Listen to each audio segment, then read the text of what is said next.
The following podcast is taken from a live broadcast on Inspire FM. Catch a creative vibe on the Urban Kube with sister Shemiza. Assalamu alaikum and a very good morning to you. It's 10 o'clock exactly, Monday 11th of March, and it's Shemiza taking you all the way to 12 o'clock on Where Else? It's the Urban Kube, bringing you some faith-inspired creativity and positive action, as always, on a show that's fast-paced, quirky, with lots of conversations with some awesome creatives across locally and nationally this morning. It's an absolute pleasure to be in your company. Do tell me where you're going to be listening in from this morning. We are going live and direct across the Luton surrounding areas, Peterborough, Sheffield and Nottingham this morning. And we are Facebook Live, and we get to see our awesome guest in the studio right now. It is no other than Nabihah Parkar, who is a mainstream journalist passionate about community news, and we're going to be finding out her creative journey this morning as well, inshallah, and getting you guys involved as well. So a massive big salams to the wonderful Nabihah. Assalamu alaikum. Alaikum salam, Shemiza. It's an absolute pleasure to be in your company. Now, I do understand it's role reversal. Normally you're on the other side. Yes, for me, I think this is the first time that I'm being interviewed. Usually I'm on the other side. I'm the one interviewing somebody else, finding out their story. So yeah, it's definitely role reversal for me today. Wow. And I'm a little bit nervous because you're like the pro and I'm just like still amateur learning. Please the don't ropes. be nervous. Please don't. But you know what's super cool is like you have this relationship with Radio Ramadan. You were telling me about your journey and when you were little, when you were a wee little lass. Tell us how do you know about Radio Ramadan? Yeah, so I grew up not too far from Luton, and a lot of my family friends live in the local area. So I do remember when Inspire FM wasn't quite yet Inspire FM, and it used to be the yearly, monthly Ramadan radio. And my mum was just one of those. She loved tuning into local radio because there is something about local radio where you're right there in the community. That's quite different to maybe national news or national newspapers. So yeah, it was something that I remember having on during that month every year. That's super cute. And Radio Ramadan, the original concept, has always kind of has great memories with many families. And so do you think that was your first introduction to the media, maybe? Because it's not just journalism, it's also radio that you've had quite a vast experience in. Yeah, I think it was one of the first. It might have not been the first, because I do remember, so my parents have always been kind of into news, into current affairs, keeping up with everything. And I remember they would always have on whether it was the 6 o'clock news or the 10 o'clock news. Right. And I would always kind of be so bored when they would be watching it. But I'd always look at the newsreaders, I'd always see the reporters who were on there, and I'd always think, why do none of them look like me? Or like, why do none of them sound like me? And I think that was probably my first kind of encounter with the media, thinking, why is it always people that look really different, or nobody that's got my skin colour, or nobody that's wearing a hijab? And then I remember hearing Ramadan radio, and I thought, okay, that's a lot more closer to what I look like and what I sound like, but it's still, it was so niche because it's very Islamic and it was very based on the month of Ramadan. So it was kind of the two extremes on the one side, and I kind of felt in the middle. Okay, well, I want to be in this news environment, but kind of a bit of both. Wow. And that is exactly what you've been doing, a bit of both. And the bit of both is the key word I'm going to use today, because last Monday, folks, I wasn't on air. I do apologise.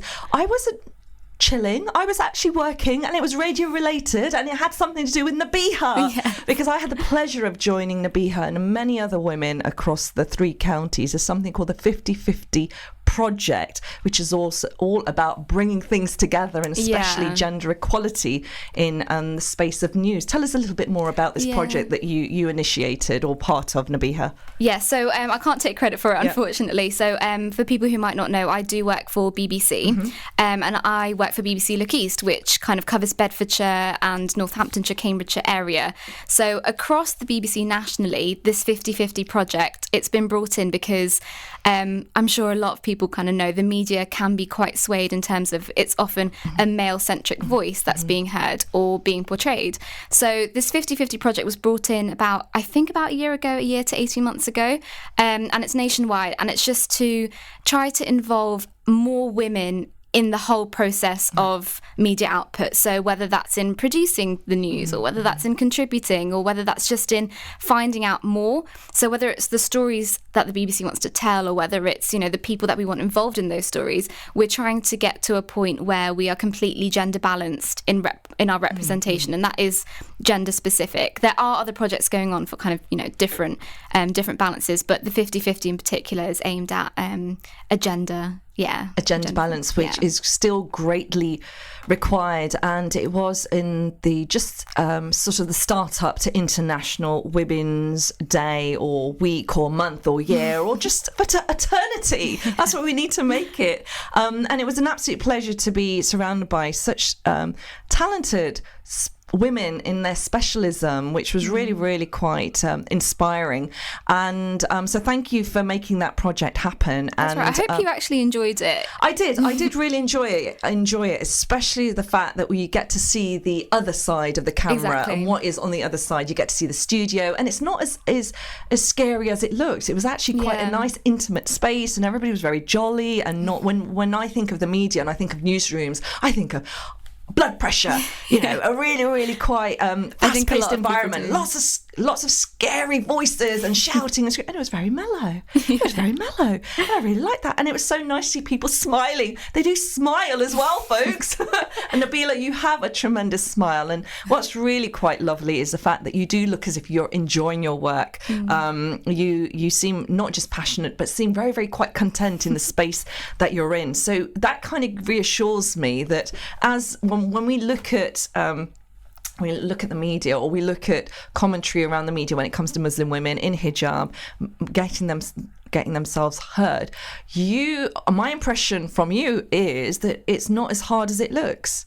I mean, I hope that's what I'm kind of pushing across. The thing is, everybody can be so quick to criticize. Okay, the media doesn't do this, or the media doesn't do that, or, you know, they're not telling my story, or, you know, they're talking about women in this way, or they're talking about Muslims in this way. And for me, it's kind of, okay, if I want to change that rhetoric, or I want to change how people think, I can do it. I just have to put the work in, and I have to get to those spaces that are making that. So how comes it's been easy for you? Because, I mean, this rhetoric is real. It's not something that's been made up. It's been going on for a good number of years now, getting a little bit tiresome now and a bit irksome, where we're constantly, Muslim women, the way they dress, what their levels of success is all under the stethoscope, more than any type of woman I've ever come across. But we're slaying in our lane, ladies. We are totally rocking everything we're doing. Mashallah, mashallah. Because today's show is about celebrating women, mashallah, and it's also International Women's Day. So I'm rolling it over, and that's why Nabihah has joined me this morning, because I do find her extraordinarily talented, and she's really, really trailblazing at the moment. So thank you, Nabihah, for joining me this morning, it's a pleasure. sharing with me your journey, in the hope that we're going to get a lot more women coming through, representing the stories that need to be heard and need to be seen, and not stereotypical. And I think if I'm one person that somebody listening to the radio, or somebody who sees me on Look East can think, okay, if she can do it, why can't I do it? That's the exact point that I want to make, is that if you're going to hold yourself back, then you can't expect to be going anywhere. You've just got to kind of push. There are going to be barriers, no matter what race you are, no matter what religion you are or gender you are. There's always going to be a barrier where someone's going to say, you can't do that because you look this way. I mean, I had my journey wasn't easy. It looks easy now because I've kind of gotten to a space where I'm happy with what I'm doing. But I had people from my own community who would say, you're not going to be on TV wearing that on your head, or they're not going to put you on camera. You know, you're brown, you're Muslim. Like, people that knew me, people that didn't know me, I would have it from everywhere. People saying, there's no way you're going to be able to do that. Or even if I just kind of said, it would be my dream to work for BBC, I would have people laugh in my face, like genuinely laughing in my face.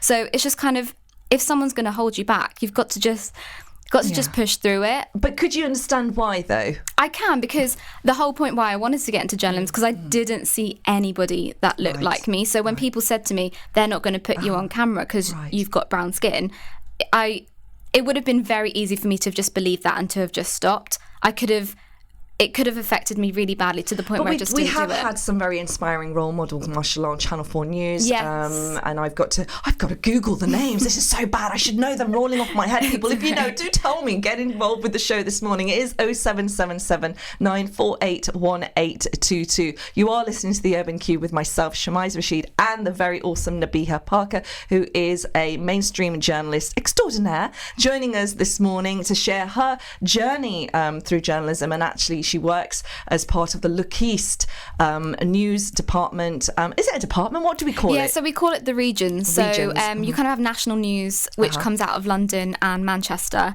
And then the BBC has regional offices. So we have Look East, which covers the east of England.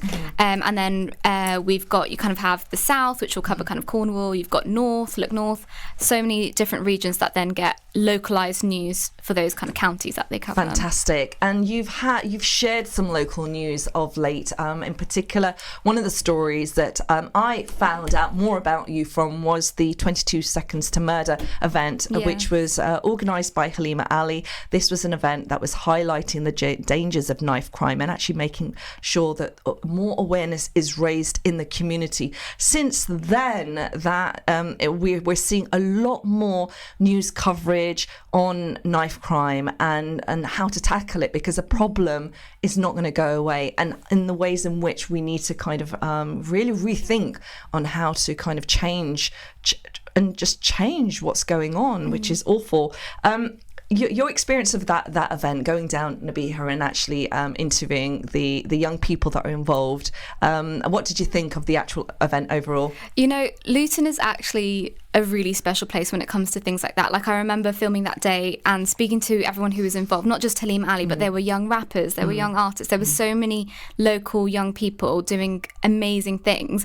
And I remember walking away thinking, knife crime is such a tragic, horrific thing for anybody to go through. And it's something that, unfortunately, in some places, some pockets around the country, it is more prevalent. But there's people who are young enough to be victim to that thing, but they're almost rising above it.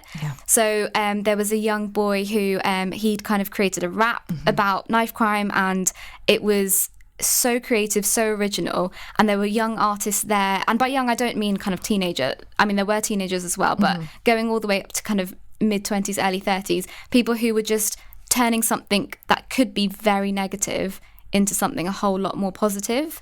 And that was the wonderful thing to see, the fact that young people were coming together and actually empowering their voices through the means of art for social action. And I hope we see more of that. Knife crime isn't going away, and it's been the talk in all the news of late. And it's very interesting that I'm coming across stories where we have one father who's actually inviting young people to kind of swap the knife for vouchers, for sports vouchers, in a means of kind of, you know, one way of reaching out. And I found that quite innovative. So many different measures in doing so. I mean, what's your thoughts on like how to tackle this issue? Are we able to tackle it? I think we are, but I think it's a lot deeper than kind of just trying to throw away knives or just trying to tell kids don't use knives. It's something that society as a whole has so much more work to do with, because it's why are kids in the first place feeling they've even got to carry something with them? Why are they walking on the street? Why are they scared, or why are they feeling that they could be threatened at any moment? And I think that's so much deeper, and that's something that's going to have to go back to family life, education. What is society handing to them kind of, you know, post-education? What are they going to be able to do with their lives? And the economy, it's got a whole load of repercussions. There is so many things, so many issues and factors to take on board, far too many. But I really hope that we are addressing the issue, we're talking about it, and also enabling young people to actually take the lead on what they want, because it is impacting, it's them that are being impacted. And I think what's happened is kind of like crossed over. We assumed it was one part of society, but it's actually impacting the whole of society, unfortunately. Folks, if you've just tuned in, you are listening to the Urban Kube with me, Shemiza, and Nabihah this morning. It is 10:14, Monday 11th of March. It is a very interesting day this morning. I mean, yesterday I was blown away. I was absolutely blown away by the wind, literally, and I knocked the back of my head. So please do stay safe out there. Do tread carefully. This morning the sun is really bright, mashallah, but it's still a little bit chilly. It's a bit of a cold start with, we're going to see periods of sunshine with small chance of a morning shower, and the sunshine will turn hazy this afternoon with brisk winds easing down. It's about highs to 9 degrees this morning. On the show today, we're talking about everything and anything, as always, because this is what the Urban Kube show is all about, people.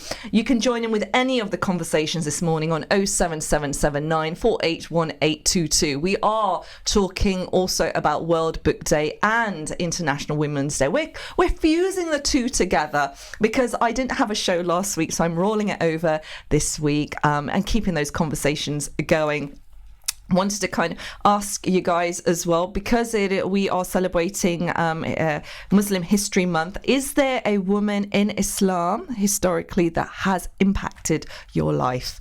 I would love to find out from you. Who are the women from Islamic history, or just generally women in your life who've kind of made a difference to you? Would love to hear from you. And I'm also asking the question, guys, if there was a book title to reflect you and your personality, what would you title the book?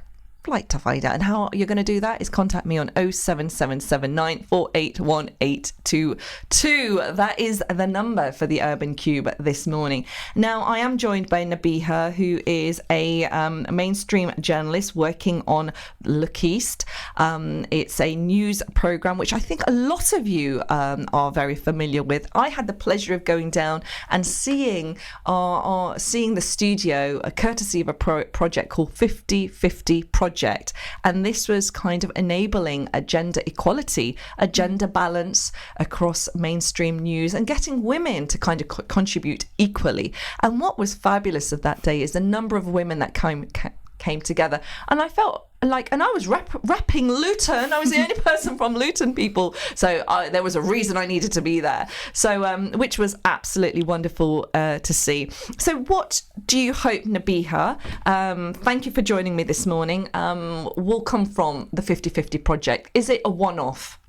I hope not. I definitely hope not, because from that day, I mean, you were there. There was so many women that were able to attend, and the whole aim is to kind of just break any barriers that somebody might have. If they're scared of going on radio, if they're scared of going on TV, if they have never done a live interview before, it was kind of just to break any stigma that they might have in their head and myth bust worries that they might be thinking about before they were asked to do something like that. So I hope that we can have more open days like the one that you were able to attend, to kind of just get women into a TV studio or into their local radio station to just have a look, so that if they were ever approached, that they would never feel that they can't do it. Because what I got from the day was so many women at the end felt, I'd actually be really happy coming in and doing a TV interview. They were so good. They were so really up for it. Comfortable. Sat there. I'm like, all right, move on now, love. You've had your 10 minutes. Move. They wanted to, and I think that's a wonderful way of introducing a space like that, to make it less daunting, because you don't have I've worked on television, and I found that when we're bringing guests on a live show, they don't really have an introduction. There's no time. So to be able to have that's a great thing, I think. So love to see more about it, more around it. Now, a question I want to ask you guys is how is celebrating International Women's Day important? Yeah. What does it actually mean to you? Loads of questions I'm throwing at you. Hey, why not? It's Monday morning. You need waking up, people. I do hope you've had a fantastic weekend and you're all motivated. You've got to be motivated for this show. Come on. All these wonderful questions I'm asking you. But Nabihah, do you feel it's still relevant to have a day celebrating women? I do. I really, really do. I mean, although we are in 2019, there's still so much more that I think needs to be done. And as it's kind of a hate-love relationship that I think I've got with International Women's Day, because it's great on Friday. I mean, when you see the messages going out on social media and you see everything in the news, and it's kind of like women-centric and people doing amazing things, it is really inspiring. But then at the same time, I feel like, why do we have to be marking a day? Right. We're in 2019. Why does it take an international day for all these stories to come to the surface, or for all these voices to be heard? And that's the thing, it's still so important, because until we get to a point where those stories and those people are just being heard every day and, you know, they're normal, I do still think we need that one day where people have all of their focus on women and the great things that are being done. And there are some tremendous things that are being done, and I'm going to be sharing those stories later on the show, where women are really making their mark, in particular Muslim women, mashallah. Muslim women as the face of a Marvel campaign. Can you believe it? Yes. She was a guest on my show. She is a lead in basketball, a poet, spoken word artist from up north, Bradford, precisely. And she's actually a face of a Marvel campain. That's amazing. That is super, super awesome. Good for her. Totally awesome. You need to interview her. You need to get her on Look East. You'll be finding out who that lovely lady is. And she was one of the ladies that helped overturn the FIFA ban on hijabs in basketball. Wow. Do you know who that is, people? She's been a guest on the show twice. I do like these guests that I have and the amazing things that they do. So we're going to find out who that is. But one slogan that really stood out for me across International Women's Day, because you spoke about Nabihah, seeing loads of on Twitter, the hashtags, was balance for better. Oh. I absolutely love that term, balance for better, because this is what it is about. It's about gender equality. It's kind of reminding people that work still needs to be done. There is still a lot of inequality when it comes to pay, equal rights, educational rights, and we still need to keep that rolling. Now, I didn't realise that there was a gender pay gap until the Me Too movement arose. Oh, okay. And so, that kind of educated me to understand, oh my God, gender pay gap? Is that for real? Is that actually, and that's still continuing. So that's what I think is quite significant for me, is that reminder. And a wonderful quote that I saw via Muslim Women Connect. I don't know if you know about Muslim Women. Yeah, they're a good page to follow. Yeah, so they're an awesome page to follow. And yeah, those sisters are totally rocking it. They were guests on the show too. Just saying. Okay, but I've got to remember their names, and I do. They're like my besties, and I've forgotten. It's too early in the morning. It's International Women's Day is not about celebrating women for just one day. It's about recognising that there's a lot of work to be done to dispel myths surrounding what is meant to be a woman in this world. And it's about bridging the gap that keeps this imbalance between us all. Balance for better. What a wonderful thing to say, balance for better. And I think what we've also got to remember is there's a lot of men supporting International Women's Day as well. Of course, and I think working together to initiate this is a wonderful thing. On today's show, we're also inviting you to tell us who are the women that have who've inspired you, be that in your everyday lives, be that the media, or even Islamic history. Who has inspired you? Today we are celebrating International Women's Day, also Book Day, and any other day that you want as well, because it's National Nap Day as well, people. If you want to have a nap, I didn't know that. Yeah, we roll out all the information on this show. Nabihah, Nap Day. I love it. Yeah? It needs to be celebrated, yes. Every day, all the time. Let's not wake up. Yeah. If you want to snooze in the corner, you're allowed to today. How do you balance your life? Because being a journalist in the mainstream, breaking those news stories, going out and reporting, finding, interviewing people, is it like a 24-hour day that you're doing? It kind of is. It can feel like that. But the thing is, when you are really involved or you're really passionate about something, even if you're doing it in your free time, you don't really mind it. Right. So in terms of my actual work schedule, I'm not working 24 hours a day, but my shifts can be quite long. They're usually 10-hour shifts. And there is a need as a journalist to always want to be in the know. Yes. You're kind of a nosy Parker, and I mean, I'm literally a nosy Parker. Her name is Nabihah Parkar. So I do always feel like I want to stay on top of things. Wow. But then if that's your interest, then that's what you do and you still enjoy it. But in terms of work-life balance, I mean, I think that's something that maybe I'm generalising, but a lot of women struggle with anyway, just because you're thinking of stuff to do at home, you're thinking of your family, you're thinking of your work, you're thinking of your career, you're thinking of everything all at once. So I would probably say in the last few months, I've gotten to a point where I know when it's the right time to kind of cut off and actually take time to just move away from work. So when does that actually happen? Is that when you've got one eye open, one eye closed, you're slurring your words? How does that actually happen? We will find out straight after the break. We might have a little bit of a nap, maybe, but we're also going to be finding out food eating hacks, in particular pineapple. The pineapples have broken the internet, people. If you know what I'm talking about, then you know. If you don't, then I'll share that information with you. I can't provide a practical experience or showcase, but I can give you a detailed account on how to make pineapples easier to eat. Okay, we're heading off to a break, folks. After the break, I'm still joined by the very fabulous Nabihah, also catching up with some of your messages, inshallah. So get messaging, okay? I don't want to be reading empty WhatsApps, okay, folks? And I'll be sharing with you who else I'll be interviewing. Mashallah, it is Lisha Sharif, all the way from Sheffield, and she's an entrepreneur and a henna artist, but with a twist. So catch all the conversations straight after this, and grab yourself a cuppa whilst you're waiting. Assalamu alaikum. This is Atiq Malik here from the Ask Your Lawyer show. Do you know your legal rights? Do you have any questions about immigration law or need advice regarding employment law? Get your questions answered by a panel of experts on the Ask Your Lawyer show. Catch us every Monday from 7 p.m. onwards, either on 105.1 FM or Facebook Live, or on a podcast such as iTunes or Spotify. You can even tune in on the website as the show is on www.inspirefm.org. Catch a creative vibe on the Urban Kube with Sister Shemiza.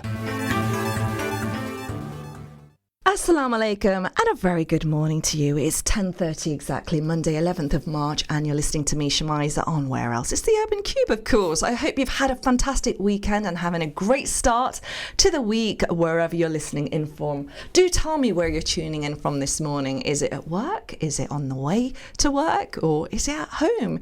Do share with me where you're tuning in from, and also please join in with any of the conversations that we're having on the show this morning. The show is going out live and direct to Peterborough, Sheffield and Nottingham this morning, and also Luton surrounding areas. You can catch the repeat at 8 p.m. this evening, as well as Facebook Live.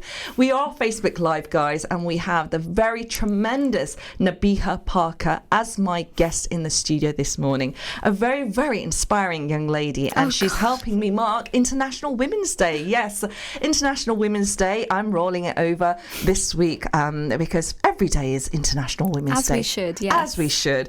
Nabihah is a mainstream journalist, mashallah, who's actually working with Look East. Now, you may recognise her face because she has been on camera on a number of occasions, and she will continue to. So we have great pleasure of having her on the other side of the mic, yes, and, and finding out a little bit more about her journalistic journey. So, assalamu alaikum, Nabihah. Wa alaikum salam. Thank you so much for staying with me. Now, that's a good sign. You haven't dashed off, no, even though you have such a busy schedule.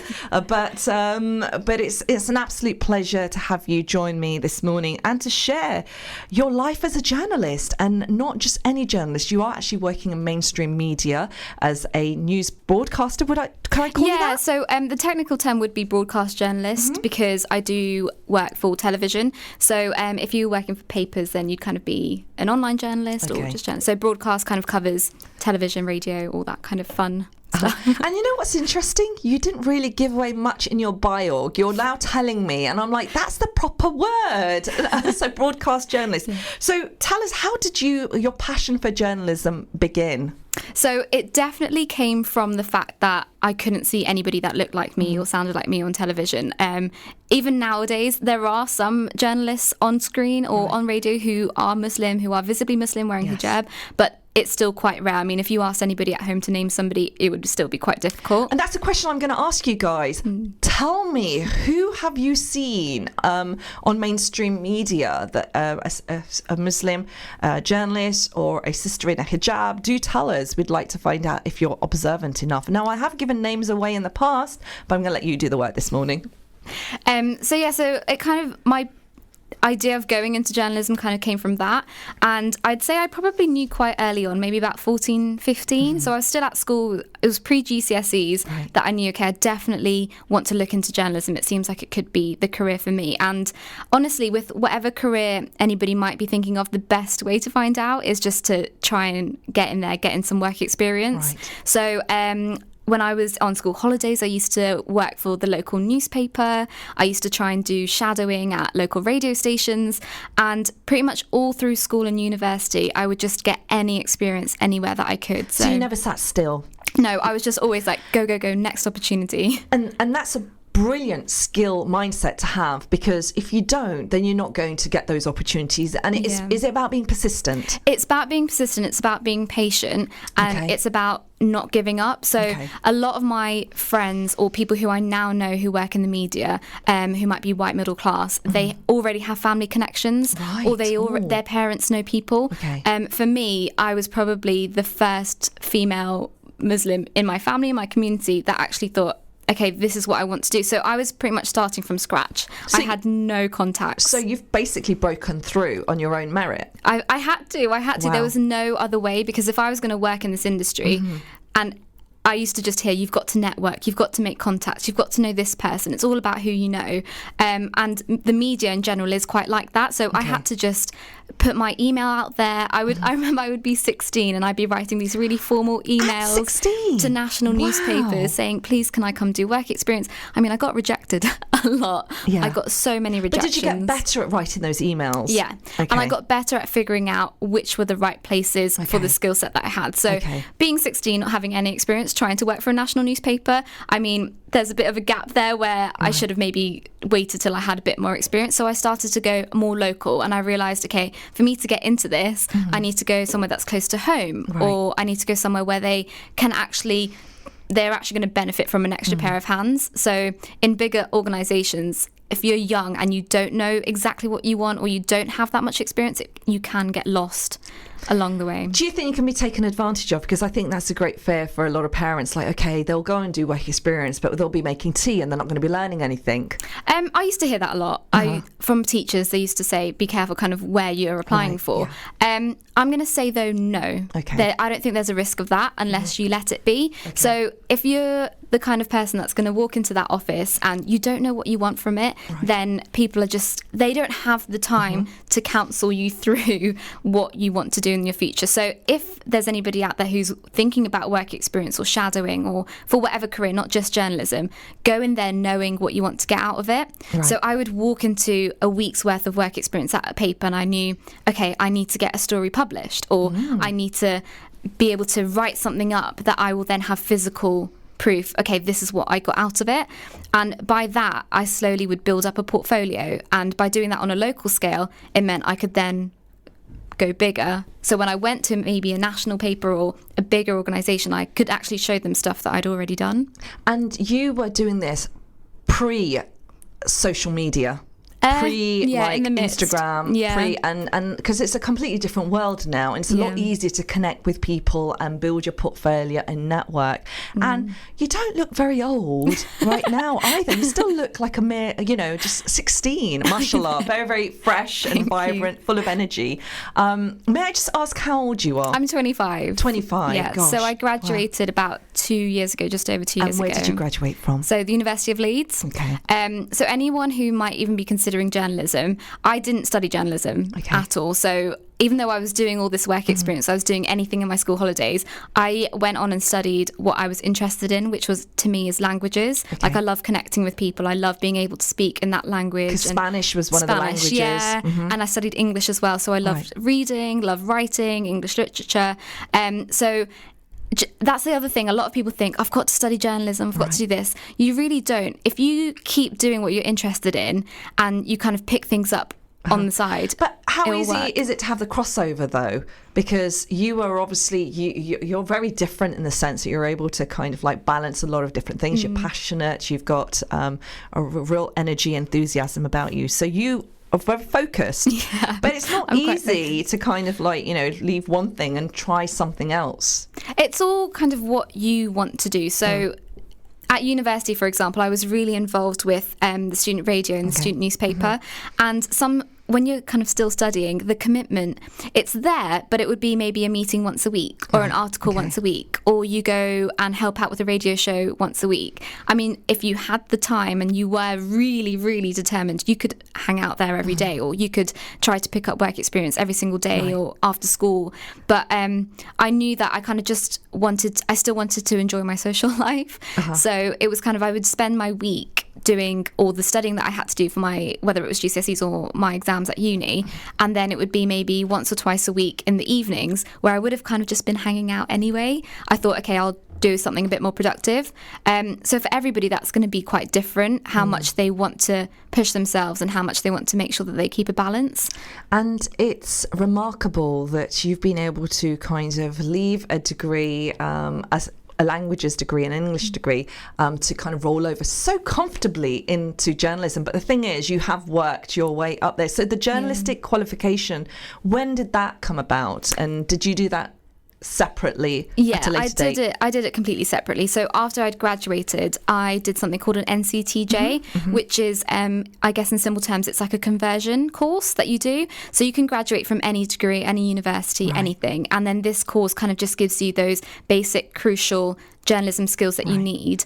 And some of the courses you can do online, and they take maybe 3 months, 3 to 6 months. Online as well? You can do online courses. Some of them you can do part-time. So actually, I've just thought of a really inspirational story while I'm here, if you don't mind me sharing. No, I would love to hear it. So when I was doing my journalism course, so I did the full-time, it was a 3-month course that I had to do after graduating. And there was a woman, I want to say in her mid-30s, who would be on reception of the building this course was held in. And she used to see me and the other journalists kind of walk in every day, and she never knew what we were doing because there were loads of different levels of different companies. And this one day she asked me, like, what is it that you do here? So I explained to her that I was a journalist and this is what I'm doing. And she said to me, I've always wanted to do it. I love writing. I really want to be a journalist. And this was a lady working on reception. And I just said to her, then you should start a blog, start writing in your free time. And so I met her about 2.5 years ago, and about a week ago I was covering a story in Milton Keynes, and I walk in and she's there and she's shadowing a newspaper. She'd gone on the course, she'd been writing in her free time. Fantastic. So it's never ever too late. You don't have to have the formal journalism degree. You don't have to be young and on social media. Anybody can dip into it whenever they kind of feel that they want to. That's some great advice there. If you've got a passion and conviction, it's never too late. And the fact that you can actually go online and do a course like this, it's called the CTJ. CTJ. Fantastic. So your career as a journalist, what advice then can you give to people listening in who, what makes a great journalist? I would say you want to be a good listener. So as a reporter, when I'm on a story, it's not about me, it's not about the programme, it's not about what I'm doing. It's very much, okay, what is that person's story? How do I want to make sure that I'm telling it through their eyes or through their voice? So definitely, if you're a good listener and a good talker, because you've got to make a relationship with that person, you've got to make them trust you kind of off the bat. So good listener is definitely one thing. Some advice for the industry as a whole: be nice to everybody. Journalism it's a really small world. Cutthroat as well. That's the impression I have. I have my stereotypical impression in the past of people in the media was quite ice maiden or cutthroat. It definitely can be. And I think people are so busy on their day-to-day. So editors, writers, they're consumed by so much that's going on. And it's quite competitive to have that breaking story. But if you are nice to people who maybe even aren't nice to you, if you're on work experience and you're getting shouted at or you're getting told to do this and do that, just keep your calm and be nice, because the industry itself is so small. I mean, the world itself is so small that somebody who maybe could be known as kind of, rough and tough to deal with, if you're nice to them, you never know, they might be the one handing you a job in a year's time. Or they might, their best friend might be the one that's interviewing you for your next job. So you're quite smart then. That's why you have that smile plastered on your face. She's actually naturally really nice, folks. She's not, I won't be handing her next job, believe me, but she might be handing me my next job. Well, you never know. Know. It never ever hurts to be nice. Of course. And of course, where does that niceness come from, Nabihah, mashallah? Because I think that's one of the reasons that I kind of was quite drawn to you, because mashallah, you have a lovely, pleasant aura about you, very jovial and very approachable. Considering the position that you're in, you make it so easy to kind of talk to you. And I'm not being stereotypical here, but it's a tough job that you do, and it's not easy kind of like communicating with everybody all the time, but you have that wonderful that skill, and I don't think everybody has that skill. So enough about you, more about me.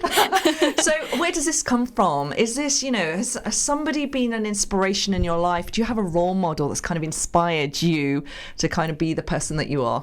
I think it just comes from pretty much my upbringing. I come from a big family, as I'm sure many Asian people do. I've always had people around me, aunts, uncles, cousins. So it's just one of those where family, being in a social family, where getting together and always being around younger people, older people, you just kind of grow up naturally being able to connect. And definitely my mum's been huge inspiration, because she was a working mum. She's superwoman. I'm sure everyone will say that about their mum. Yeah. But I mean, if you've got a strong woman in your life that is doing everything and isn't letting anything stop them. I mean, she won't want me to reveal her age, but she's kind of over 50, shall we say, and she recently did her master's qualification. Fantastic. So when you've got somebody like that who you're looking up to, it just shows, okay, well, if my mum can do that at her age, why can't I keep going? Why can't I keep pushing? If she can balance everything, then surely I can just follow in her footsteps. Can we give Mrs. Parker a shout out, like a full name? Because I remember meeting you, and the first thing you said when you heard I was inspired, my mum might be listening. My mum listens to that show, and I'm like, oh. So that made me so happy. So mum is Hajira Parkar. Hajira Parkar. Yeah. Assalamu alaikum, sister Hajira. It's an absolute pleasure to hear about you. We need to get you on the show. We really do, because I think it is about, we need more intergenerational, inspirational role models to kind of like, they paved the way. They have paved the way for us younger ladies. And I love the fact that when daughters praise their mothers, because role models don't necessarily have to be in professional positions. They can be just your mother or your sister or your aunt. It's the simple things, the simple actions that can be so inspiring. And so it's an absolute pleasure to hear about Hajira, Sister Hajira, this morning. And what does mum say about you when she looks at, sees you on television? Does she say, come on children, everybody get round? Do you have like a bowl of samosas and pakora? How does the Parker household watch you, observe you on TV, and what do they say? I mean, my family have always been super, super supportive, and that goes to my dad and my brother as well. So it's not just the women in my life, the men are extremely supportive as well. And I think I've been really lucky in that respect, because my parents, when I first told them I wanted to be a journalist, they were really open-minded. Brilliant. And I know, like, alhamdulillah, that my parents were like that. I know for a lot of young people these days, it might not be so simple if their parents come from a different generation, or their parents maybe they weren't educated in the same way that their children are. So they were always really supportive, and I think it helps a lot, because it makes you feel like okay, if my parents are behind me, then I must be doing something right. Yes. And they can be the typical embarrassing parents that are like, oh, my daughter's a journalist, she does this, she does that. But to make them proud and to be able to tell stories that they watch on TV that they think, how did you ever interview this person? Wow. Or, I did a story about gang crime where I spoke to a former gang member and they'd go, weren't you scared? But were you scared? Honestly, no. I think it takes a lot to scare me. Okay. Boom! Sorry. Did you catch that on camera, people? I don't think I flinched. So, we're having a silly moment. It's blame the coffee. So, what the stories that you've broken? Tell us about those, and what is the story that you'd like to kind of cover? Okay, so let's go for the ones that I've done already. Yeah. I really love being able to cover something that is considered taboo, I guess. So one of the first stories that ever made it to television that I was researching into was about FGM, which is female genital mutilation, which recently it's been more covered in the news because there was a historic trial that recently went to court. It's something that affects a lot of women, a lot of girls, different communities, and when something isn't talked about as openly, it makes people scared to even think of it or scared to come forward. So I think the more that we bring things like that to the light, if that even makes one person who is affected by it think, okay, I can actually talk about this, because if I'm seeing it in news around me, if I'm hearing about it, if I'm hearing another woman talk about how she's gone through something similar, if that just helps one more person think, okay, I can speak up, then I feel like I'm doing my job. Another story that I did was around forced marriages, which is interesting because a lot of people get it confused with arranged marriages. And it was one of those where forced marriage is completely different. It's so distinct from arranged, but yet people who might not be aware of the cultures where arranged marriages are more common could get it confused. To me, that's scary because I feel responsible. Well, I know the difference, so I've got to share that and help other people know more about it. So it's all these kind of topics that maybe go under the rug or people feel scared to just bring up in public, when actually, if we talk about it, it might help. It might help the situation. Definitely helping one victim impacted by this, saving somebody's life, I think is definitely something that needs to be applauded, and these issues do need to be discussed. Is there a story that you'd love to cover that isn't, say, taboo or maybe entertaining, or is there somebody that you really want to interview? Oh gosh, I don't know. I would love to do more around inspirational women, because I think there's so many people doing great things, whether that's kind of national, international scale to just really local. I don't think there's enough out there about people doing positive things. So a lot of the news can be swayed to problems or war or negative outcomes of whatever situation might be happening. So I think in the future, as well as my taboo topics, which I don't think I could ever give them up, I just think I'm too fascinated by all that kind of stuff, I would like to do more inspirational stories. So if there's women out there who think that they are doing great work, then... And there's loads. I'm sure there's tons. MashaAllah, across Luton and the Three Counties area. So how can people get in contact with you if they've got a story they want to kind of share with you? And what type of stories are you looking for? Definitely reach out to me on social channels. So Nabihah Parkar is my name. If you pretty much search into Google, that should come up. I'm on Twitter, Instagram, Facebook.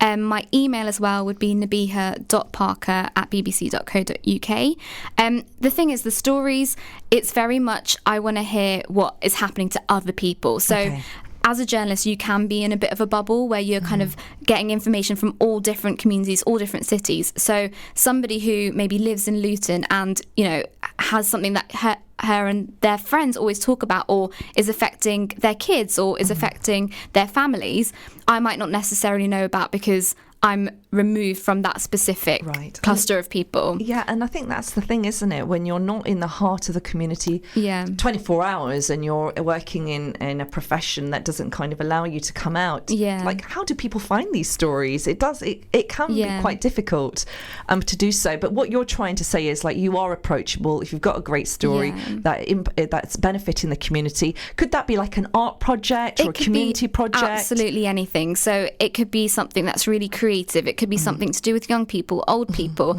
It could be something, even if it's super serious and, you know, it's something that is maybe undiscovered, or even if it's just a topic that has already been covered in the media, like the ones I've just mentioned, FGM, forced marriage, but maybe people might think when they read those things, oh, but why are they talking about it like this? Please talk to me. Tell me maybe what other media outlets are doing wrong, because if I can represent in some way a community to fix maybe a wording that people are using around something that's not correct. Because that's the fear. It's misrepresentation. And turning something and turning it into like sensationalist news to get the headline, and that's where the problem lies, really, where our communities feel quite slightly alienated, and they don't feel that they can trust the media and projecting or sharing their story. And I do get that when people say that to me, I do fully understand where they're coming from. But equally, I mean, I know I've tried to cover stories where you want to approach people. So there was a story, I think it was about hijabs in primary schools. And I wanted to hear the other side of the story. And I think people can get quite scared if any media contact them. And I think my advice would be to kind of sound out what that person wants to get from you, because if you kind of shut off to all media, how are we as the media supposed to be able to represent your views? So what you're saying is what do you mean by sound out? Is that be a bit more precise in what you want them to showcase? If you're approached by a newspaper or a reporter, ask them, what exactly is it that you want to hear from me? What exactly is your story about? What is the angle you're trying to cover? Because a lot of times, I mean, journalists try their best to be able to show both sides of the story, but that takes a lot of cooperation, and that takes people being able to talk to you about the other side, the pro side and the con side. So I would say don't shut off immediately. If somebody contacts you or you see a report, don't think, oh gosh, no, they're just, you know, they're not trying to sound my voice out. They're just going on one side of the story. And which has happened on so many occasions, because the negative is what that is being projected, because that is newsworthy, but not the positive sides. And this is what the Muslim community has been trying to battle against. Like, we're tired of the same old. Show us who we actually are, and the community activism, the wonderful work that goes across the community. For example, the charity fundraising. I mean, that Luton is so well known for. So we want to see more of that. I think that's a great story to cover. Folks, if you are tuning into the Urban Kube, you're listening to me, Shemiza, and Nabihah Parkar, who is a broadcast journalist. She's taken time out of her busy news career to join me this morning, so I'm absolutely delighted to have her keeping myself and you guys company this morning. Nabihah is shared with us her very interesting journalistic background, and gave us some tips on how to be a great journalist as well. She's also provided some links for you guys to get in contact with her if you have a great news story that you'd like her to cover. Those news stories can be about community events, it could be anything charitable, something anything informative. And if you'd like to give us your handles again, because we are heading off to a break, and Nabihah is just going to have to dash off in Clark Kent style. So my Instagram is Nabihah P, my Twitter is Nabihah Parkar, and Parker spelt with an AR at the end, not an ER, which some people can get confused with. And my email address is nabihah.parkar@bbc.co.uk. Fantastic. Nabihah, if there's anything you'd like to say to our listeners just before we head to the break. If anybody is considering a career in journalism or career in the media or anything creative, go for it. I know you can do it. Just persevere. You'll get there. Fantastic. Thank you so very much, Nabihah, for joining me this morning. It's been an absolute pleasure meeting you and getting you on the other side of the mic. And thank you for being my International Women's Day representative on the show. Oh, thank you. We are heading off to a break, and after the break, I'm going to be joined by another fantastic guest, and we're talking about henna. So join me straight after this. Assalamu alaikum. You're listening to an Inspire FM podcast, making available our popular programs from our daily broadcast on Inspire FM. Catch a creative vibe on the Urban Kube with Sister Shemiza. Good morning and assalamu alaikum. It is 11 o'clock, Monday 11th of March, and you're listening to me, Shemiza, taking you all the way up to 12 o'clock on the final hour of the Urban Kube. I've had a tremendous morning with a very talented young broadcast journalist who joined me to share her journalistic journey as somebody who is really making a difference on the news stories that are being projected about the community, our community overall. So that it was no other than Nabihah Parkar. She also talked about the 50/50 project, which was launched prior to International Women's Day with the aim of making sure there's more gender balance in the media, in particularly news stories. So I had the pleasure of participating on the open day at BBC Cambridgeshire, and it was very, very inspiring to see the number of women that came together from across the three counties to gain more experience on working at radio stations and the news desk at Look East as well. So if it's a project that you might be interested in and getting involved in, then please do get in touch with me, and I will inshallah put your details through to the very fabulous Nabihah. And on today's show we are talking about International Women's Day. Who are the women that have inspired your life? Do share that information with me, and I look forward to reading out all your messages, inshallah, on the final half an hour of the show. I'm also going to be finding out about your favourite books. How did you mark World Book Day? What did you dress your children up in? I was really quite inspired by the wonderful pictures and images that were sent across social media. I actually got a really good bargain. I made sure that I'd actually gone to a superstore and bought my children's outfits on the sale when the sale was on. Goodness me, I saved myself a few pence and pounds then, which is a great thing. Now, on today's show, as always, I'm speaking to a wonderful array of guests, and it's wonderful to speak to one particular guest all the way from Sheffield this morning, which is brilliant because we are reaching out to the wonderful listeners across Link FM this morning in Sheffield, mashallah, and Peterborough, Salam Radio, and across Nottingham.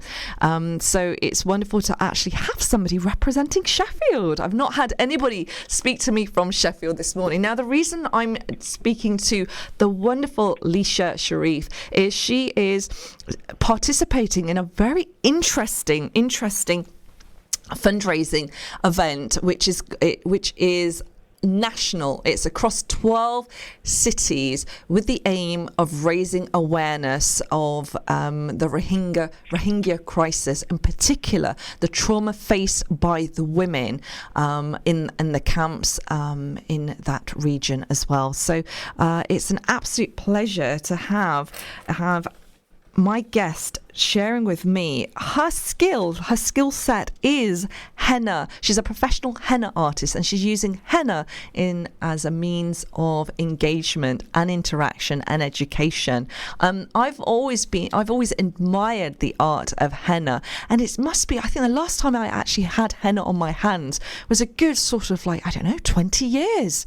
It's been a very long time, and the patterns then have changed remarkably. It's just amazing to see the creativity now embodied in the patterns. It's just really, really quite interesting to observe, and I always love observing and seeing the patterns, and it just makes me, it just excites me really to see the different patterns. So I'm actually really, really delighted to have wonderful sister this morning, Lisha, joining us all the way from Sheffield. Assalamu alaikum, Lisha. Alaikum salam. You okay? I'm very, very well. Lisha, thank you for joining us from your busy schedule, because you're an entrepreneur and you're also a owner of a bridal boutique as well. So a very, very busy lady this morning. So what's the weather like in Sheffield? We've actually got nice weather today, I have to say. Oh, lucky you. It's bright but cold in Luton. Yeah, it's bright but cold. Now, definitely. Are you able to hear me clearly? Because there's a little bit of interference with the line at the moment. Are you okay? Can you hear me clearly? I can hear you. I can. Fantastic. So, Lisha, tell us a little bit about this project that you're actually participating in. It's actually launched by Salam Charity, and it's one-day workshops for participants to learn the art of applying henna. I've teamed up with Salam Charity, where they've launched this amazing new project where we're hoping to raise some funds for Rohingya refugees. It's like a one-day workshop where we've got 12 different artists to do a one-day workshop in 12 different cities. So it'll be Sheffield, Luton, London. We have quite a lot of different cities who are participating. And we're hoping, to use our skills to raise funds for the less fortunate, inshallah. Because this is really quite exciting, because it's not one henna artist, it's actually 12 across the country. How were they selected? We were approached by a brother from Salam Charity, and they just asked us whether we would be interested in helping, to raise some funds. So that's how I was approached anyway.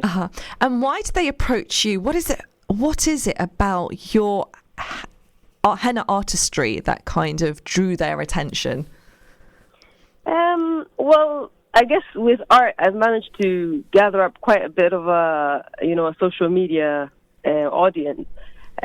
Before this, I've been approached by quite a few charity organizers, asking me to help them just with raising awareness for the event or whatever. So I've always helped in that sense, where I could use my social media to raise awareness for events and charity projects that are going on. So I think that's where I first met with these people, and then after that, we came up with another idea of how about we do a few workshops. A lot of people are interested in henna art, so we felt, it has potential. Now, henna art is internationally recognised, mashallah, and it's something that is kind of, it's really appreciated by all different types of cultures, and people. Have you, what inspired you to kind of pick up the cone and become a henna artist? I mean, all my mom, all my six sisters, aunties, I mean, they all do henna. So, I mean, I guess that already opened that door for me.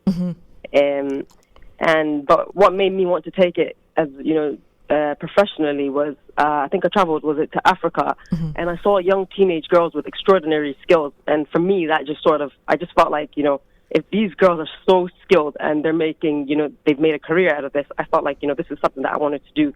So for me, that's what motivated me to take this career path. And what's extraordinary is the fact that when you travelled to Africa, that's what inspired you for this wonderful career. And it does seem to be a career, because you are known as a professional, mashallah, henna artist with over 500,000 followers on Instagram. So you're a henna influencer. Is that what I could call you? Oh, whatever you guys want.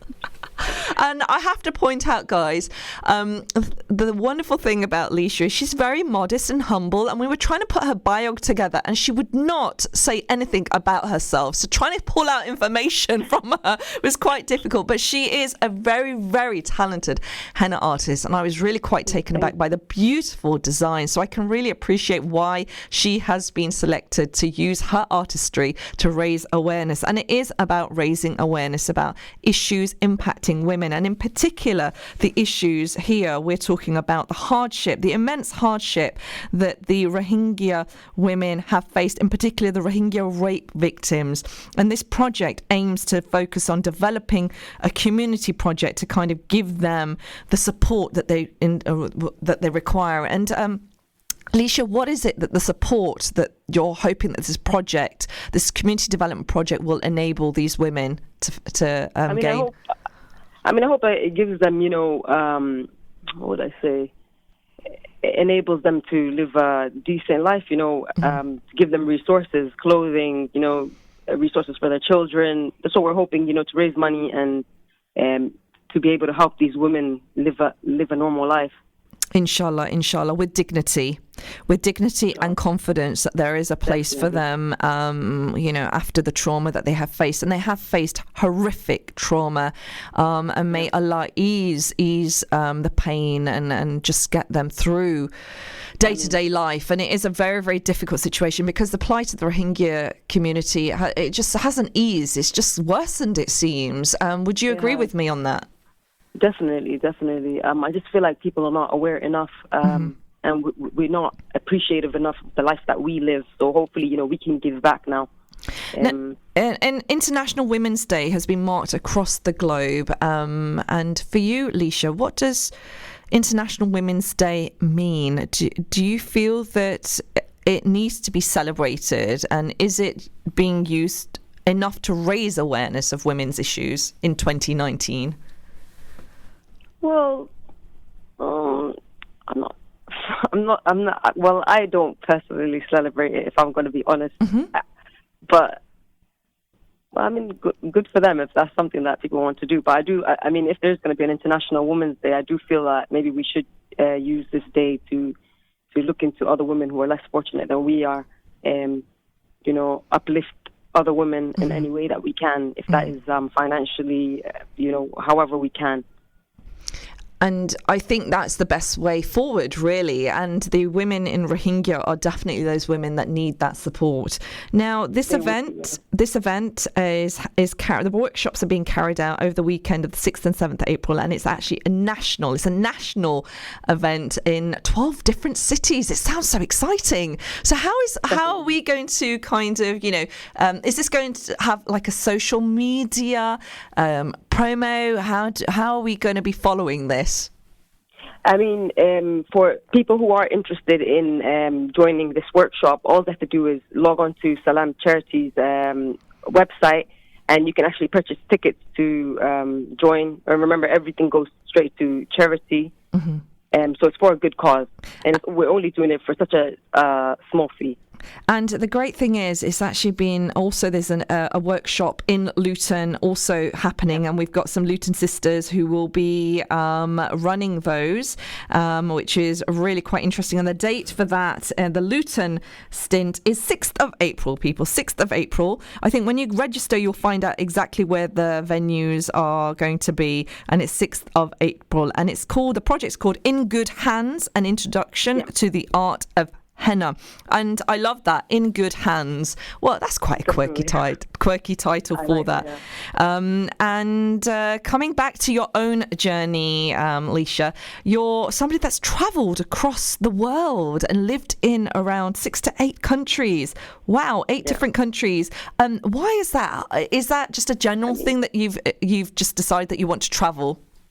Not really, no. My dad was a businessman, and he used to go to different countries, and he'd set up a business, and mashallah, there's 16 of us, so we used to always tag along everywhere he went, obviously. Okay, I need to take a step back. 16 of us, what does that mean? Siblings? Yes. Siblings, yes. So I would be the 6th one. Wow. From going down, basically. There's 10 after me. Yes, one mom, one dad. That's the question I always get. One mom, one dad, 16. I will never complain about having 6 children. How do you live a life with so many siblings and travel with them too? It's amazing. To be honest, I would never change my childhood for anything. I mean, we've lived everywhere from Kenya to, this was with my father. We got to go to Syria. This was a long time back. Quite a few different places we've lived in. And then after I got older, I got to move to Malaysia. So I've managed to see a lot, to be honest. And what is it that you managed to see? What inspires you about these different countries as a Muslimah? It's beautiful, different cultures, different food. You get to experience so much. You get to take inspiration for your work. I mean, with the bridal boutique that I run, I put together Malaysian, bringing in a lot of cultures together. I feel like we don't have enough of that. Some African items, just bringing everything together. And I found that's interesting. It's something different that I've not seen much of. Wow, this fusion of cultures, the crossover. Crossover of cultures. Is there a favourite country in the world that you've travelled to? For me, it's definitely Malaysia. Okay, what about Malaysia? I hear so much about Malaysia. What is it about Malaysia that stands out for you? It's the rich culture, the food, it's everything. The people they're really, really lovely people down there. The scenery, there's nothing, I can't really fault the place at all. It's amazing. Wow. So tell me the countries that you've lived in. You've lived in Malaysia, you lived in, I understand, Canada as well. Kenya, I have a few, Yemen, Syria, been to Oman. Where else have I been around? Big Island. I've been to quite a lot of different places. And that was only because of my dad's work. Mashallah, mashallah. And now you're in sunny Sheffield. I mean, and is Sheffield where you're going to stay forever, or do you hope to Definitely, yeah. I think Sheffield is probably where my business is and everything, so I don't have any plans of leaving now. Oh, wonderful. Now, folks, if you've just tuned in, you are listening to Lisha Sharif, my guest this morning, who's joined me all the way from Sheffield over the phone. She's not in the studio, but she's over the phone. She is participating in a very exciting, poignant project called In Good Hands, an introduction to the art of henna. She's a professional henna artist who's using her skill set with another henna professionals, a group of henna professionals across 12 cities across England to share their artistry, the art of henna, to help raise awareness of the plight of Rohingya women and to kind of develop the fundraising to enable community development projects to actually help these women who've gone through so much immense hardship. And a lot of the women have faced horrendous trauma. Rape is one of them, and which has basically impacted their lives. They have children as a result of this, and it's kind of trying to enable them dignity to kind of live their lives as best as they possibly can to support them and the children. And this is what this project is about. And it's such a pleasure to actually speak to Lisha this morning, who is providing her skill set as an entrepreneur, as a professional henna artist, to kind of support the raising of the awareness. Lisha, thank you so very much for joining me this morning, sister. And I just want to ask you, when you kind of listen into the case studies of these sisters in Rohingya, how does it make you feel? It's very upsetting. It's shocking, to be honest. I feel like there's not enough coverage on these women. So yeah, we definitely need to do something to help out. And is this one of the reasons why you've got involved with the project? Definitely. It's when you actually look into the lives these women live, you just feel obliged, you know, to help out. Alhamdulillah, and this is what you're doing. And across the event, it's a 2-day event across 12 cities. So are there going to be 12 different professional henna artists across these 12? We have 12 amazing professional henna artists who will be covering each city, so you're in good hands. Wow, I love that. You're in good hands, because that is what the project is called. You are definitely in good hands. Now, I'm sure lots of folk listening in would want to ask you questions about the art of henna. Now, when we think of henna, we always associate that with either Eid or with like weddings. Now, henna can be worn any time, but what is the best type of henna to kind of use? Because in the newspapers, I saw a story of a young boy who had a major allergic reaction to black henna, which actually scarred his skin. Yeah. I mean, the best henna to use obviously would need to be natural organic henna, which I supply. If you want to go with a black-toned henna, you'd have to go with Jaguar, which is a natural, it's a natural gel, which is, I think, is it from fruits from Brazil. So that would be the alternative. Otherwise, I mean, I always say this, you're always better off sticking to natural red Mendi to be on the safe side. Wonderful. Because, I mean, that can't harm you. No way.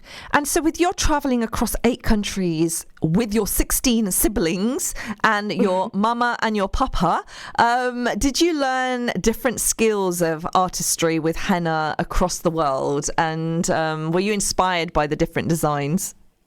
Yeah, definitely. I've learned a lot in Africa. I mean, going to the Middle East, they have their own style. So what I've done is I've taken the African style and the Arabian style, and I've, fused them together, to come up with something a bit more unique, something different from what everybody else is practicing. So yeah, definitely traveling around the world has, inspired me to just come up with my own sort of style. And the art of henna doesn't seem to be dying out. It seems to be getting stronger and stronger. And why is that?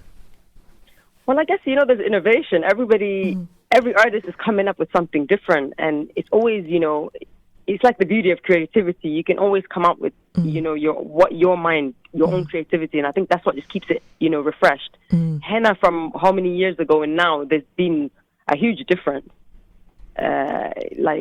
There's always new styles coming out. So I think that's what keeps it in. So how would you describe your artistry with henna? Because, this is radio. You're not in the studio, so we can't show off your hands. You do have an Instagram page, which we're happy to share the links to. So how would you describe to our listeners your style of henna? My style of henna will be mainly Omani inspired. There's something a bit different from what you see every day. So the idea is to always keep it unique, And is this because of your heritage? Because what is your cultural heritage?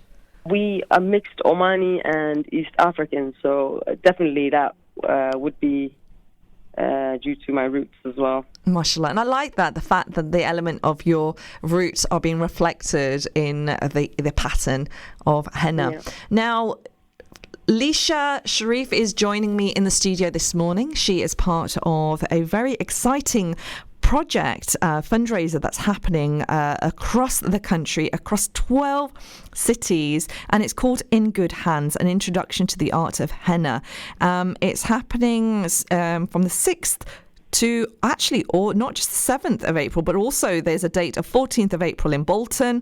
It's a registration to this event, which is enabling people to learn the art of henna from professionals. 12 professionals across the country coming together to raise awareness of basically the impact that the horrendous trauma that the Rohingya women have faced, and it's enabling them to empower these women to kind of live with dignity and just make their life a way easier than it possibly is. I pray that their life will be easier than it is. I don't know how that's going to be possible, but inshallah, a project like this hopefully raising more awareness, because we need to keep that continuous conversation going.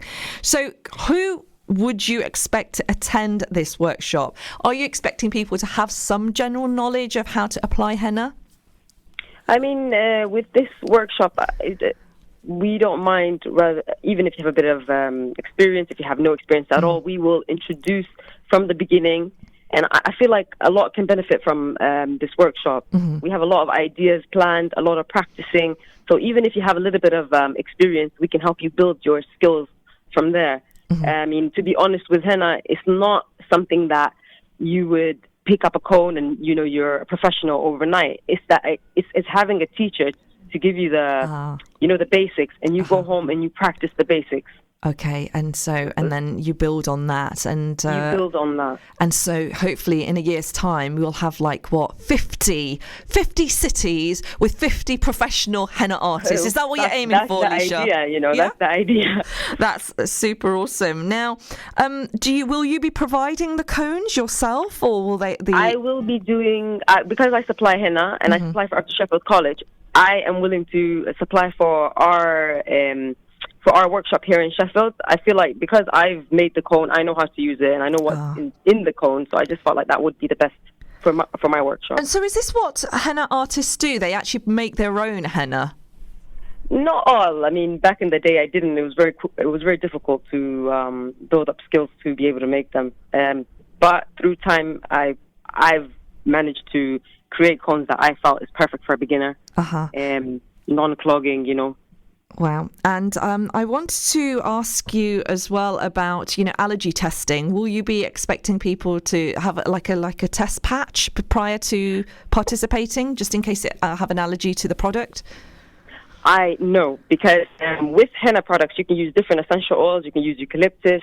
With the workshop, I will be using lavender. Lavender is okay for pregnant women, for children. That's the safest option. So no, there's no need for patch testing because we're using the correct product for the day.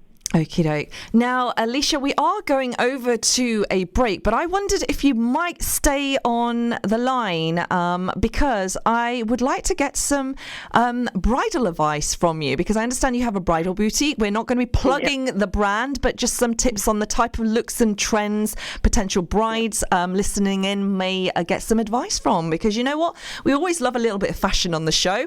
So it'd be lovely to, if you're willing to do that, it'd be lovely to continue the conversation. That's awesome. So, folks, we're heading off to a break. After the break, I'm still joined by the very fabulous Lisha Sharif, who's joining me all the way from Sheffield this morning over the phone. We've been talking henna, the art of henna. We're in totally good hands because she's going to be giving us some bridal looks advice as well for any upcoming weddings and brides-to-be. So join me straight after this break, inshallah. Assalamu alaikum.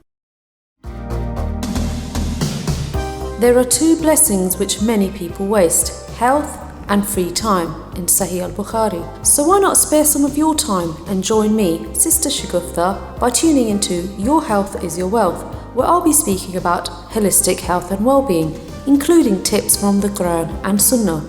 That's every Monday at 1 p.m. on Inspire 105.1 FM.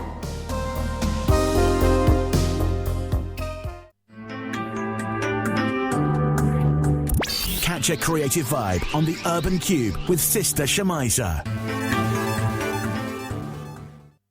Good morning and assalamu alaikum. Thank you for staying with me this morning on the Urban Kube show, taking you all the way up to 12 o'clock. It is the final half an hour of the show, and you can catch the conversations on the repeat of the show, which will be 8 p.m. this evening. We're also iTunes and Spotify as well. A massive big hearty salams to all our listeners from the surrounding areas, as well as Peterborough, Sheffield and Nottingham this morning. On the first part of the show, I had the absolute pleasure of having broadcast journalist Nabihah Parkar join us in the studio this morning live. Now, you could have caught some of the conversations on Facebook. You can actually rewind on Facebook and catch her sharing with us some great tips on being a journalist, a broadcast journalist as well. So she was a very inspiring young lady that I had the pleasure of interviewing, and one of the things that she was sharing with us this morning was the 50-50 project, trying to get more gender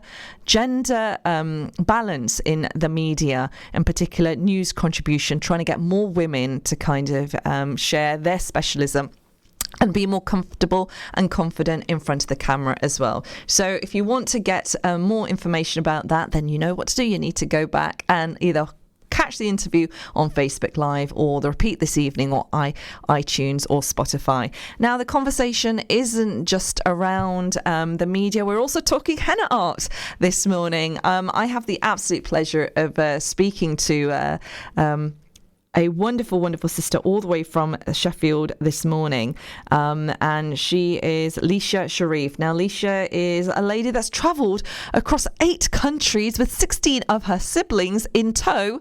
But now she's nicely, comfortably settled in Sheffield. She's an entrepreneur and she is a professional henna artist who is taking her love for the artistry of henna and sharing it across not just one town, but she's joined by 12 other artists to celebrate henna artistry with the aim of raising awareness and raising funds for sisters in Rohingya who've been impacted by the trauma, and in particular just getting them to kind of, you know, helping them build their lives once again. So the project is called In Good Hands, and it is being shared across 12 cities across England, from And we also have an event happening, a henna workshop event happening in Luton. So we'll find out a little bit more details about that. So it's absolutely awesome to have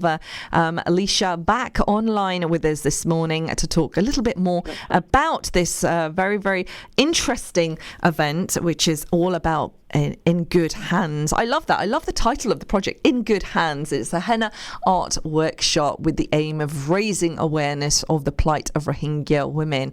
Now, I did mention that Sister Lisha has travelled 8 countries, not on her own, with 16 siblings. I really don't know how that happens. And goodness me, all that packing and washing that her mother and father must have had to do. Lisha, assalamu alaikum. Thank you for joining us back on the show. Now, really quite inspired by the journey that you've had in 8 countries, mashallah. And a part of that journey has kind of led you into developing your artistic interest, especially in fashion. I understand that you have had a great interest in fashion and art. And tell us a little bit more about that. I mean, I studied fashion and art, and that's what led me to what I do today, is bringing together henna and, fashion, combining them together. And it doesn't stop there, because, mashallah, you're an entrepreneur with your own bridal boutique launched in the heart of Sheffield, and you're somebody that has a real eye for bridal fashion. The fashion keeps changing or all the time, but you're kind of bringing in a fusion of different cultures in it, which is great, because spring is now. We're here. Well, I'm so confused with the weather. Is it spring? Is it not spring? What is it? But you must get very busy around this time for those spring weddings. Definitely. We came up with this idea where we wanted to have bridal clothing, but Islamic bridal clothing, so maybe a bit more modest, because it's easy to get all types of wedding dresses, short ones, deeper necklines. But we thought things are a little bit more covered, to target more of target products that you can't really get everywhere. We decided to get in abayas, all sorts of things. We've gone to Turkey. We bought in items from Turkey, some from Kenya, some from Middle East. So we thought, this would be a pretty cool idea to bring all these together. Mashallah, mashallah. So it's modest bridal wear, and it seems to be kind of that modest look seems to be really making a comeback. In particular, we saw Meghan Markle with that very elegant, very, very simple, very modest wedding dress. And do you think that's kind of also sparked an international Western interest in the more modest bridal gown? Definitely. I mean, it's ever since she's worn that gown, it's like a lot of people more interested in more, maybe longer sleeves, maybe more, more modest. It's still, even though it's modest, it still looks just as beautiful. And clearly she did. And what was fascinating was it had mixed reactions. But what I've seen is a lot of brides opting for that look when I look on social media. So very kind of understated. And do you sometimes wish, is that something that you're kind of into, that type of look, more of an understated look? Because South Asian wedding gowns are definitely not understated. Yeah. I mean, I'm definitely into that sort of look. It's just something, it's preference, I guess, They're all looks are beautiful, but it's something that I would prefer. Also being, a Muslim, Muslim, it's like we do have a few codes that we need to follow. So I feel, it's nice to have something that's stylish, yet covering, yet it doesn't go against your religion. So it's a good idea. So how would you describe the perfect bridal look then? For me, I just love a lovely, something that's simple, elegant, but has the wow factor. Wow factor. Gosh, and could the wow factor be accessories? Could it be the way the hijab or the makeup or the embroidery? Am I putting you on the spot? But you are my bridal dress expert, so you need to answer these questions. I think the makeup would definitely do it. And it's really, what's fascinating, right? And I'm sure a lot of people are going to be listening in. Sometimes the makeup is costing more than the actual dress itself.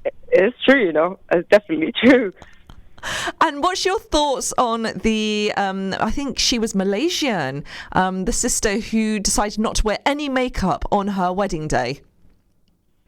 Well, I mean, I guess if she has maybe a message she wants to put across, then I guess I respect that. Mm-hmm. And so is that something that your boutique also kind of helps potential brides as well to wear? We help potential brides with clothing. We have a makeup artist in. We have all these sort of things in store. So it's basically everything in one place. Henna, makeup, bridal clothing. You need bridal accessories. We cover it all. And what about like the costing of weddings? What's your thoughts on that? Because now weddings are becoming so extravagant that there's been reports suggesting that, you know, young people who've recently got married are actually having to pay the debt of the wedding 5 years down the line, which is impacting their marriage. Well, I think that weddings should be kept just not too modest and not too much. It's just what you can afford, really. I don't think we should pressure ourselves to take debts and stuff, and be stuck in that. So maybe just, stick to what you can. I guess a small wedding has barakah too, so.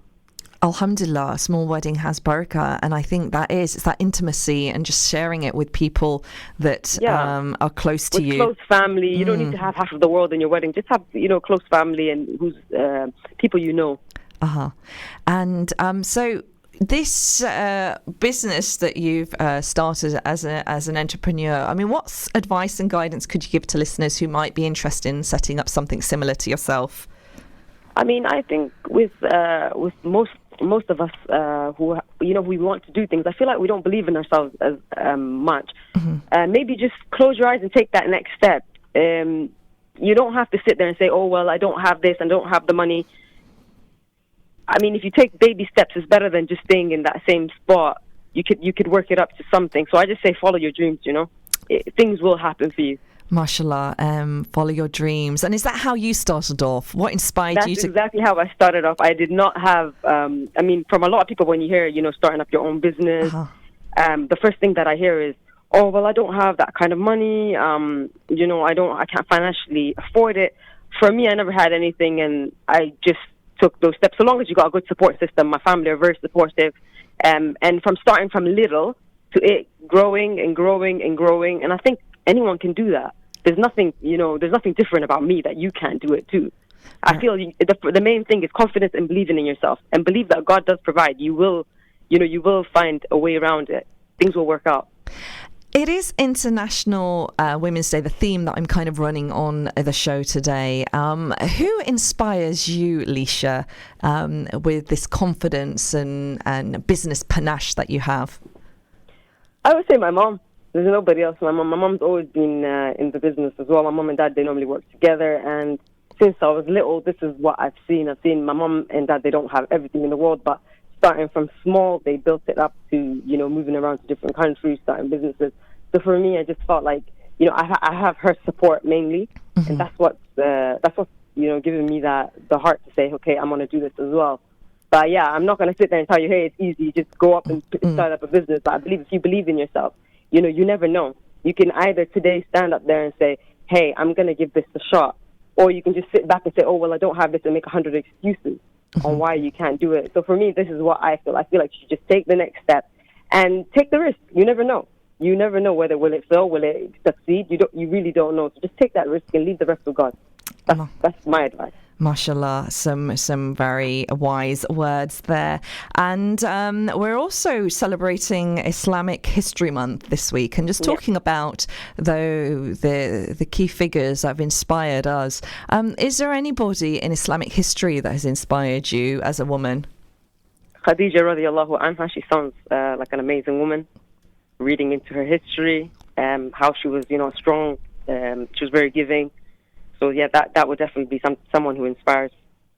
MashaAllah, and her business business tenacity was next to none, really. She was remarkable, and she has definitely inspired me as well. So I suppose that business element kind of makes you feel like, as a Muslim woman, we can do this. We can be, strong, empowered business women too. What advice and guidance could you give to young people or young women, or just generally anybody listening into the show or in Sheffield this morning, about key business tips then? Because, you're my expert on business this morning, because I don't normally have business people, entrepreneurs. I normally have artists and creatives, so this is quite refreshing. My advice would be just go with it. Just go with it. You never know what tomorrow would come. That is just so simple. I love it. She's just like, just go with it. I love it. Stories that we're going to be reflecting on in the show this morning is one. So this is going to make you laugh, Lisha. Okay. A fruit that's broken the internet. Can you guess what it is? The pineapple. The pineapple. Okay, all right. I was so taken aback by this. I mean, I've just been cheated. My life is just a lie. I've been eating pineapples wrong all my life. Have you actually seen that footage of the pineapple and how to eat it? I haven't actually. I've heard about it, but I haven't actually gone in to look at it. Oh my goodness. It's basically, rather than, how difficult it is kind of like shredding the skin off a pineapple, and then you take all of it off, and then you're left with nothing, next to nothing, just the core. It's if the pineapple, the key is if it's ripe enough, then you can actually pull the stems out. Those little like sections, those little patterns, just pull it out, and you can, it's like having like an ice lolly. That's what it looks like. Pulling it off, and it's so simple to eat, but it has to be ripe. These food hacks. Bless social media for sharing these food hacks. I am never We've been doing it wrong all this time. All this time, sister, all this time. And now it's time. You know that the sales of pineapples have gone up now because everybody knows how to eat a pineapple. Because the other day my daughter was walking past a display of pineapples in a supermarket, and she says, "Mommy, can I have a pineapple?" And I just looked and thought, no way, darling. There is no way I'm going to spend my afternoon trying to hack that pineapple to get the fruit out. Forget it. But now I'm like, I'm first in the queue. I need to try this out. But I went. Yeah. There was none there. Because they've gone. God. They've probably seen that hack then, isn't it? Everybody's collecting them now. That's what it is. That's what it is. I mean, fruit hacks, like watermelons and mangoes, they're such succulent fruits, but eating them is quite messy. So if you've got any fruit hacks, people, do share them with us. We'd love to know. And another story that kind of really quite intrigued me was also these like pods for the elderly. It's a shed in the back of your garden to house the elderly. I don't know. You're a woman with a large family, mashallah. Are you close to your grandparents? Are your grandparents around you? No, they're all abroad. So mashallah. So they only have one left. Oh, goodness me. May they have a long and healthy, prosperous life. I came across this story where it was these like granny pads at the end of the garden, making it easier for families to kind of, live independently, but also keep an eye on their grandparents at the end of the garden. Is that something you could imagine yourself doing? I don't know. I'd rather them be with me, to be fair. I don't know. But, I mean, I don't want to be judgy, so I don't know. I like that. She doesn't want to be judgy. It's been absolutely fabulous having you on the show this morning, and and joining my sort of like International Women's Day special. But before we go, I wanted to share another story with you. You know about the Marvel films, right? You know Marvel, the superhero films. Okay, so it was absolutely wonderful to see that the promo or the hashtag I Am Marvel is actually for the new movie is celebrating heroes, and the heroes are women that have been showcased. It's 11 inspirational women who are embodying their spirit, their strength and humanity, and these women represent diversity in ethnicity, background, body forms and age. And mashallah, it was super awesome to see the very fabulous Asma Al Badwi. I don't know if you know the name. She is a basketball player. She's a spoken word artist. She's a theatre maker. She is the sister that helped overturn the FIFA ban on hijabs being worn playing basketball, and she's actually featured as this part of this Marvel project, and which was wonderful and really refreshing to see. Your thoughts on something like that, where we're like a mainstream Hollywood project is actually embodying not just a Muslim woman but somebody from Bradford? That's amazing. I think we need to have more. Hopefully, if we can continue in that direction, that's amazing. And another story that kind of was quite intriguing, I think you might find this of interest because of somebody in the fashion industry with your bridal boutique, is the fact that a brand like Cause is now doing a hijab as part of their collection. Yeah. So have you come across that story? No, I haven't. And how does it make you feel when you hear of big brands like Michael Kors or sort of Gucci or Dolce and Gabbana taking on the hijab and including that as part of their fashion ranges? I think that is terrific. I think it just makes the Muslim communities, the hijabis, feel more included as well. Mm-hmm. Things have changed a lot since the last 10 years. We're a lot more included now with fashion, and I think they see the demand with the hijabis. So, and it is a massive big demand. It's a billion making industry. Modest fashion is, and to have this more, to have the hijab more inclusive. And it's interesting because a lot of mainstream fashion is actually not necessarily suggesting that they're kind of reaching out to sort of hijab wearing sisters, but headscarves seems to be quite on trend at the moment on a lot of catwalks.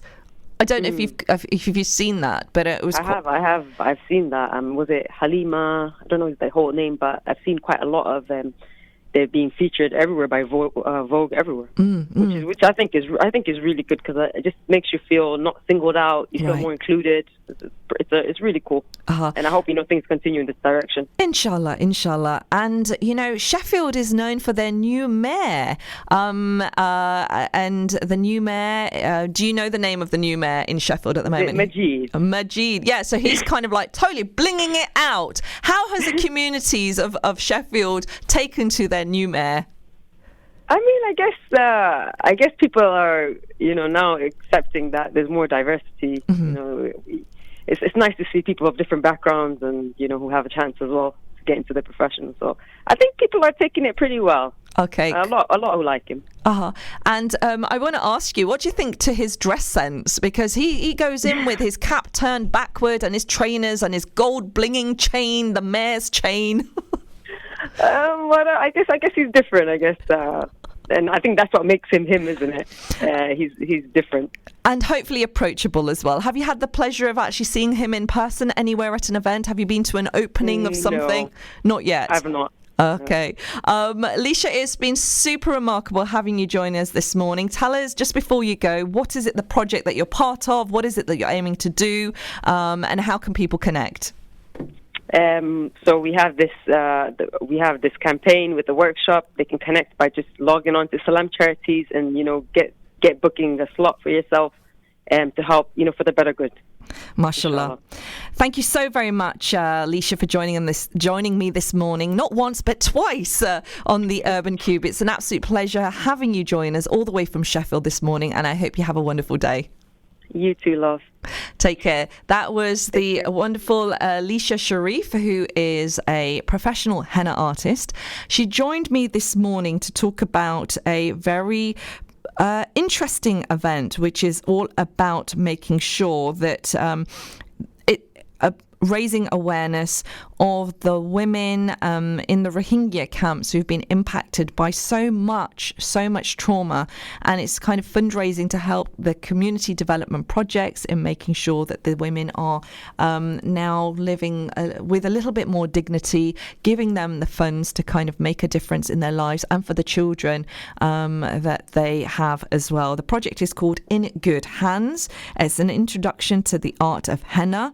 Lisha Sharif is one of the henna artists, the professional henna artist, who is one of 12 professional henna artists who are actually doing workshops across the country, across these 2 days, to not only raise awareness but also educate and kind of bring people, provide them an introduction to henna artistry, and it is also raising awareness as well. Now, we have a workshop that's actually happening in the 6th of April in Luton as part of this project, inshallah. So I'll hopefully maybe speak to the henna artist who's going to be doing that, find out who she is. If you'd like to get involved, then it is salamcharity.org/events. This is the organisation, the charity that's actually supporting this event. And it's kind of enabling you to learn the art of henna, which I had the pleasure of listening to Lisha and learning a little bit more about. She's using her cultural background. She's from Oman and East Africa, so she's fusing that style in her henna artistry. And you can actually follow Lisha on Instagram as well. She's got a very proactive social media platform on Instagram, and it's Sheffield_henna. That's what she's called, mashallah. So that's all happening across Luton. Now, we also have the very fabulous Nabihah Parkar this morning talked to us about being a broadcast journalist and the ways in kind of getting yourself engaged with broadcast journalism. If you'd like to get further information, please do feel free to contact us. We're more than happy to connect with you and to share further information about the 50/50 project, which is kind of making sure that there's more gender balance in news contribution, making sure that more women are actually being specialists in and showcased in their specialism and contributing to the news. Do you think there is a gender bias? Is it more men than women on the news? Do we need to have it equal? That's a question I'm asking you in the last couple of minutes of the show. Now, you can catch the show as always on Spotify and iTunes, and the repeat this evening. I'm going to try and grab hold of the messages that this morning, mashallah, you guys have been sending me, and for some reason the internet is just like really slow this morning and things are not coming through. I want to say thank you to Salma, who's actually messaging saying that yes, she saw the pineapple on the internet and it has changed her life for the better. Thank you, Salma, for that message. Also, Usman has said that his mother is his role model. I am absolutely so chuffed to hear that. We're having so many mums as being the main role models. Lena Khan has said that, it was very inspiring to hear Nabihah share her journey in journalism in the mainstream, because she's always found it quite an area that she has felt intimidated to enter. So it's really quite nice that Nabihah is making it so easy and accessible. So thank you very much for all those messages, guys, and keep tuned in to the show. Next week I'm going to have another wonderful panel of guests sharing their creative journey on the show, and also I'd love you to get involved with all the conversations. From me, have an absolutely wonderful day, and maybe grab yourself a pineapple. From me, have a wonderful day, and assalamu alaikum. Thank you for listening to our podcast.